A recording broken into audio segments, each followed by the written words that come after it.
What's up ladies and gentlemen, ndizere ko mumeze fresh.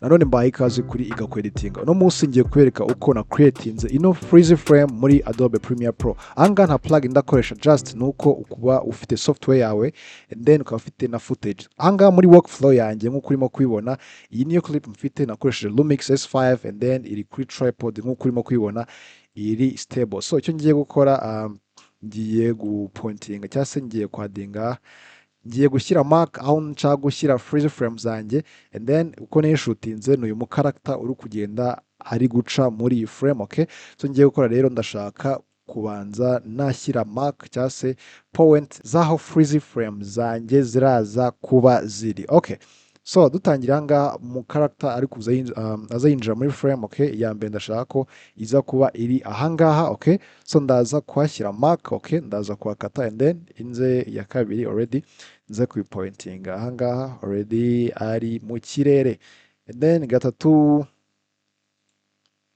inze kwishyira ahangaha. Okay, so guys, ahangaha ushobora creatinga frames ushaka zaba 10, 20 bitewe n'ukuntu washutinze clip yawe. Okay, and then ibanziriza ya nyuma nze kwishyira ahangaha and then the last one inze kuyishyira ahangaha guys. So nuvuga ngo guys, ahangaha ngiye gucreatinga freeze frame esheshatu. Okay, so ahangaha impamvu nazimakinze ni ukugira ngo ninza kuzihashyira bize kunyorohera menye aho buri frames igomba kuba iri. Okay, icyo ndaza gukora rero iyo umaze kuzihereza points. Okay, icyo ngiye gukora rero ubwo ngiye kubanza kuri ngiyi ya mbere inze ku exportinga image, ndaza n'ubundi gukora ino background kugira ngo subject aba ariyo isigaraho yonyine gusa. So icyo ndaza gukora rero, making sure yuko ino blue line yawe iza kuba iri hano kuri ya mark yawe washyizeho. Okay, then uhituza ahangaha kuri export frame cyangwa se ushobora gukoresha ino shortcut Shift+E and then ukayikandaho.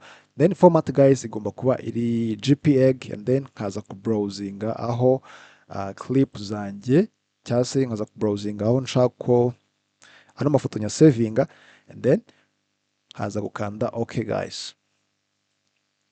Guys, iyo maze ku exporting ira foto muri Premiere Pro, so ndaza kwijyana muri Photoshop kugira ngo ize kumfasha gukuraho ira background subject. Ndaza gufungura Adobe Photoshop yanjye noneho inze kwinjizamo ira foto maze ku exportinga. Okay,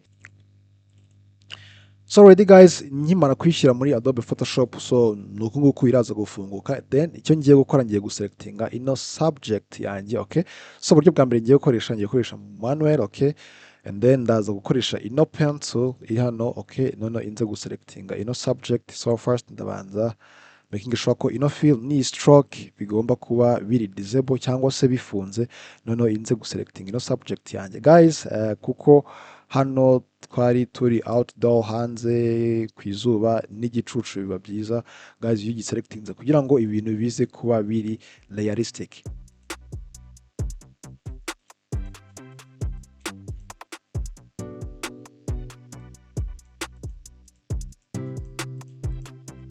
So okay, iyo ndangije kuyiselecting nkoresheje ino pencil yanjye, so ndaza hano kuri keyboard yanjye nkande Ctrl+Enter, ubona ko subject yanjye already imaze kuba selected. Noneho ndahita nkanda hano kuri layer, the main layer as background, nkande Ctrl+G.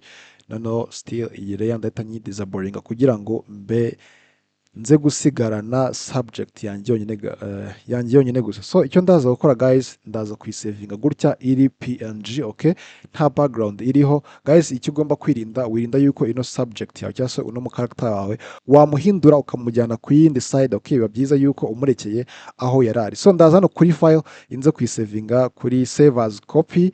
Okay, nyite ni PNG format, none nze kuyita like yani one frame. Okay, nze kuyisavinga. Okay guys, iyo umaze kuyisavinga direct n'ubundi ndahita ngaruka muri Premiere Pro, noneho inze kwinjizamo ya image yanjye maze gusavinga iri muri PNG format ni ngiyi. Okay, ndaza kwiterura guys, noneho inze kuyishyira aho clip itangiriye guys, okay, noneho inze kwigarukiriza n'ubundi aho ya point ya mbere nayishyize. So nk'uko urimo kwibona urabona ko ino frame already hangaha iri freezed, okay, ariko uno mu character naza kuyicamo irahita iba disappeared, okay, and then so ni uburyo bwa mbere ushobora gukora ino freeze frame, okay, uburyo twayiselectinze muri Adobe Photoshop, and then so reka nze kuyingi irimo kugaragara muri frame neza ahangaha, okay, ubona ko ni subject, ni mu character nyine ari ni munini hano muri frame, okay, naho ndaza kubanza na exportinga ifoto, okay,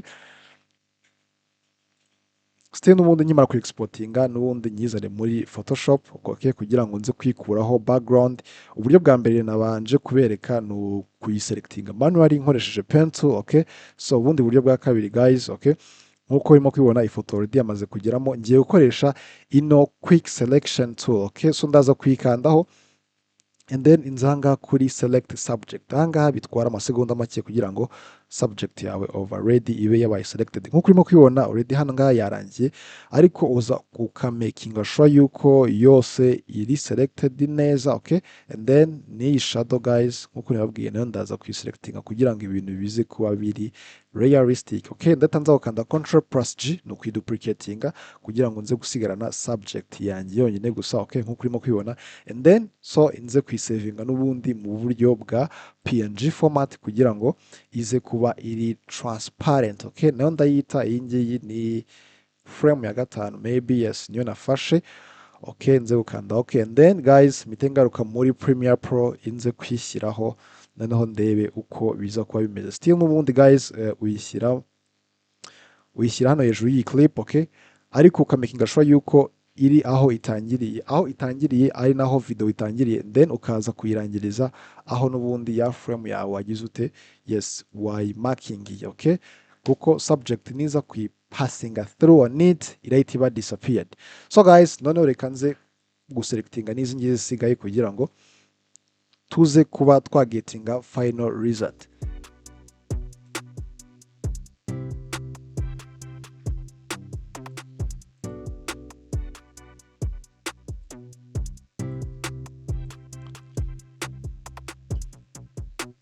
What's the pop? Okay guys, so nuvuga ngo frame zanjye zose maze kuzikuraho background, okay, ubwo icyo ngiye gukora so ngiye kuzishyira hehe muri muri Premiere Pro hejuru y'amaclip yanjye already ya mbere irimwe already iriho, then ubwo ngiye kweportingamo 2 3 4 na 6, okay.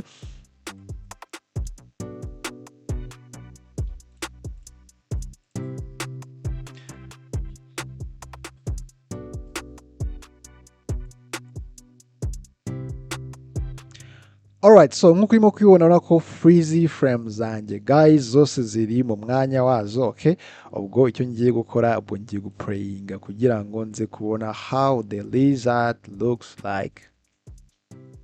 Nuko ubona just frames barimo kugiraho irimo kugenda iri kuba disappeared. So guys nuko nguko rero na creatinze ino freeze frame effect muri Premiere Pro, okay, na Adobe Photoshop. So better way yo gukoresha Adobe Photoshop kuko igufasha kuba waselectinga neza subject yawe, even na masking tool hano muri Premiere Pro wayikoresha, ariko I prefer gukoresha Photoshop kuko nimpa the final result kandi imeze neza. Guys ni wakunze no video, please ntugende udakoze subscribe, like, comment, leave your thumbs up kugira ngo ujye ubona zindi notification za video about editing Premiere Pro, After Effects na DaVinci Resolve. Ndabakunda cyane rero, tuze guhurira muri video y'ubutaha. Peace.